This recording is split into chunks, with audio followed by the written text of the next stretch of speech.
Reimbursement charge कर रहे हो, तो जो भी है मतलब कुछ भी हो सकता है, आउट ऑफ पॉकेट जो भी।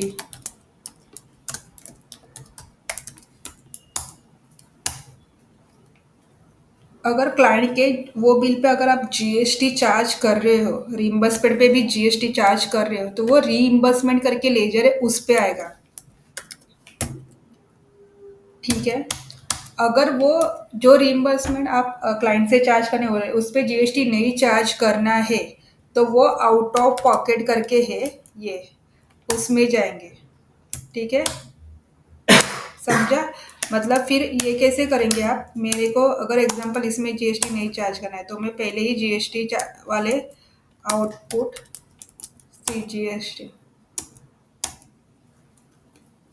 आउटपुट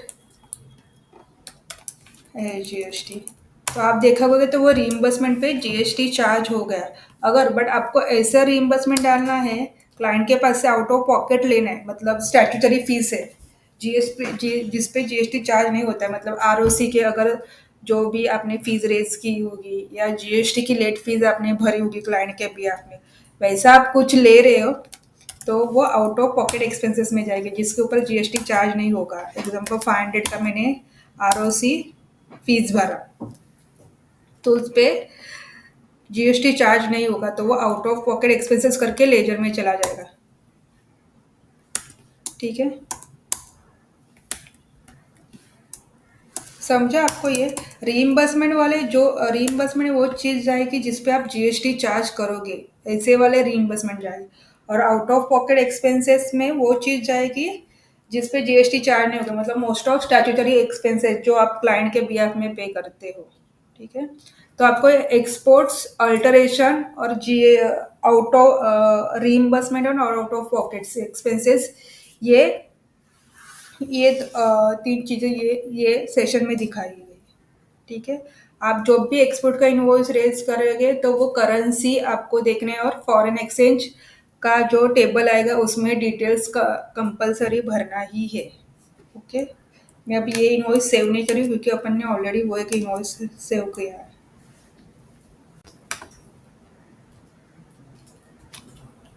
अभी मैं आपको एक दिखाती हूँ कि क्रेडिट फ्लो। ठीक है, ये सब आप कर रहे हैं, उसके बाद मैंने बोला था ना कि अपन ने एक हम लोगों ने एक क्रेडिट फ्लो करके एक सॉफ्टवेयर परचेज किया है, जो क्या करता है अपने बिहाफ में ही क्लाइंट को पेमेंट रिमाइंडर्स भेजते हैं। मतलब अभी एग्जांपल हम लोगों ने अभी ये इनवॉइस रेज किया, ये दोनों की एबीसी लिमिटेड, और हम लोगों ने क्रेडिट पीरियड क्या डाला था इधर अंदर, 7 डे, 7 डेज।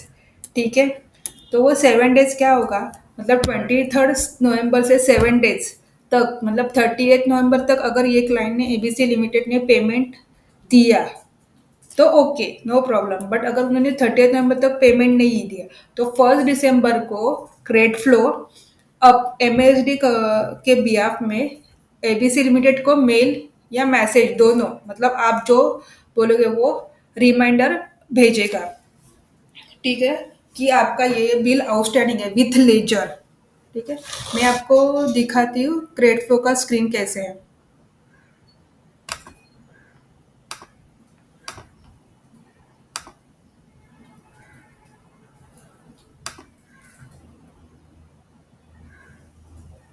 और क्या कंपलसरी चीज़ें होनी चाहिए।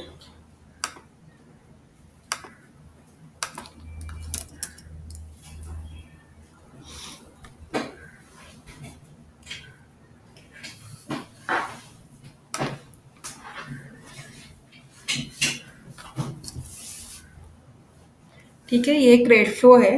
ठीक है, अभी ये सेट कॉन्टैक्ट डिटेल्स में टैली में क्या क्या बाइफर्केशन होनी चाहिए। एग्जाम्पल अभी ये टेक्सस इंडिया लिमिटेड है।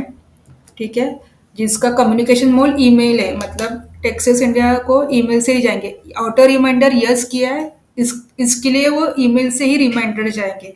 ये मोनोपोली इनोवेशन है, जिसका ऑटो रिमाइंडर नो है तो उनको कोई रिमाइंडर नहीं जाएगा, मतलब इनको पेमेंट का फॉलोअप कभी भी नहीं जाएगा।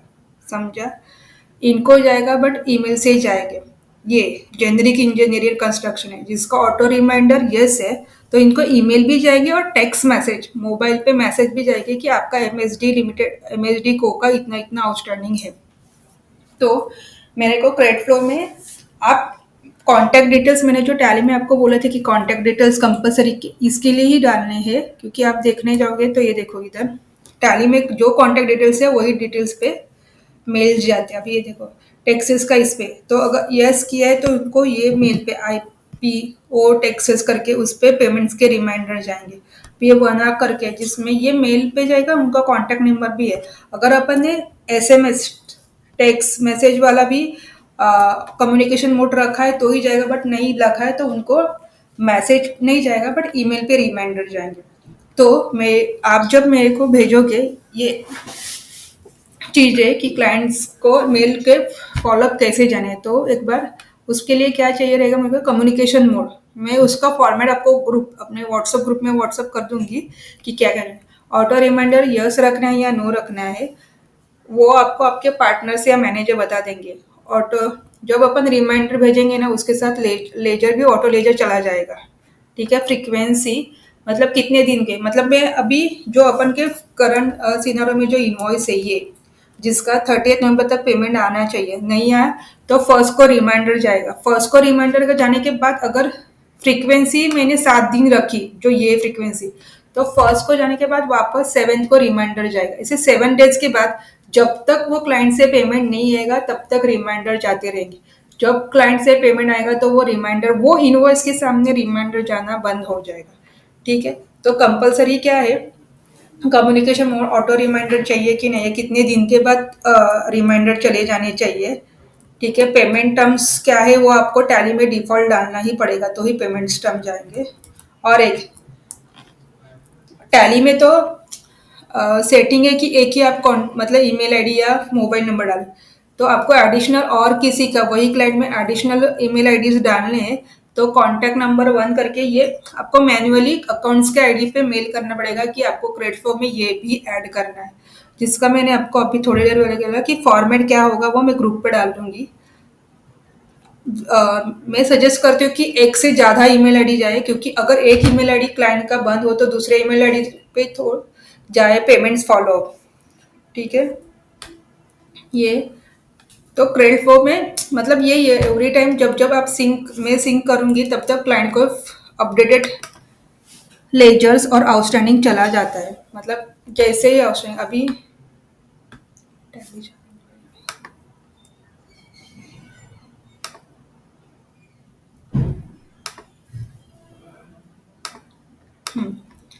तो लास्ट सिंक मैंने किया था 21 नवंबर तक। 21 नवंबर तक जो भी आउटस्टैंडिंग है अगर वो बिल का पेमेंट कल आया रहेगा तो वो फिर भी ऑटो रिमाइंडर चले जाएंगे। अगर बट मैं आज पेमेंट क्लाइंट से पेमेंट आया और आज मैंने सिंक करके किया तो वो रिमाइंडर नहीं जाएगा। मतलब जो इनवॉइस का जो ड्यू डेट होगा, इनवॉइस का जो ड्यू डेट आएगा उसके बाद ऑटो रिमाइंडर चले जाएंगे। ठीक है, तो इसका जो डिटेल्स रहेगा उसके फॉर्मेट्स भेज देंगे। और एक आपको एक सिर्फ दिखाना था कि रिमाइंडर्स कैसे जाते हैं। अभी एक एक क्लाइंट को रिमाइंडर गए थे, एक सेकेंड ना।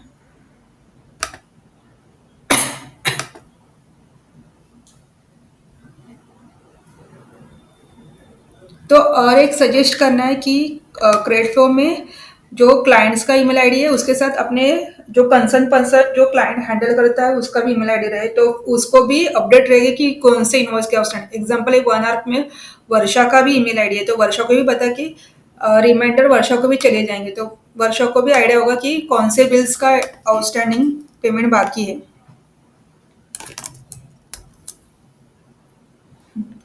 अब ये देखो ये क्लाइंट को गया है कौन से 20 नवंबर को 11 बजे गया अप्रोक्सीमेटली। तो उसके साथ क्लाइंट ये ईमेल आईडी में विश्वा का भी ईमेल आईडी डाला था, तो जो क्लाइंट का ईमेल आईडी है उसके साथ विश्वा वो की भी रिमाइंडर गया कि ये क्लाइंट का इतना इतना पेमेंट बाकी है, कितना दिन वो कौन सा बिल कितने दिन तक ओवर ड्यू हो गया वो, और MSD के डिटेल्स।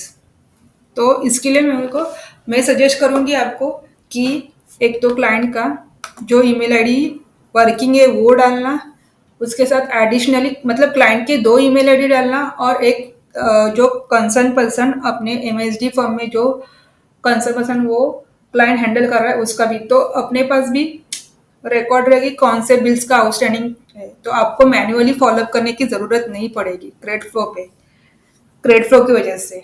ठीक है। अगर आपको कुछ भी इनवॉइसेस रिलेटेड